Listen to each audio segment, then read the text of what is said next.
Hindi ko nga in-expect na ganito pala kadumi ang aming sofa. Magbuhat kasi ng nabili ito ni mother-in-law. Hindi pa siya nadi-deep clean. Iba na nga rin ang amoy, kaya nainisipan ko nang tumawag sa AMJ Cleaning Service. Hi there mga Mars and Pars! To the rescue ang AMJ Cleaning Service sa aming mga nanilimahid na sofa.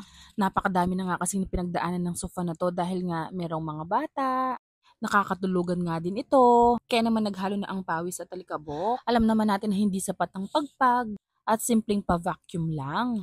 Kaya naman to the rescue ang AMJ Cleaning Service para i-deep clean ang ating sofa. Dry deep clean nga lang ang ginawa sa main sofa dahil they suggested na ibilad ito for 2 days para lang matuyo. Kaya naman itong mga pillows na lang ang aking pinashampoo. Pwede sila for home, office, or kahit anong space na gusto mo maging Instagram worthy ulit. This is suggested para sa mga kagaya namin na maraming bata sa bahay, may mga dumarating na house guest, at may mga fur baby sa bahay. Gamit ang eco-friendly products at maasahang cleaning team, siguradong fresh, safe, at mabango ang mga sofa ninyo. Kaya kung pagod ka na sa kalat at dumi, AMJ Cleaning Service save the day. Meron pa silang ibang service gaya ng washing machine deep cleaning, refrigerator, air condition, mattress deep cleaning, at iba pang services. So you know the drill, book your appointment now. Thank you for watching. Bye!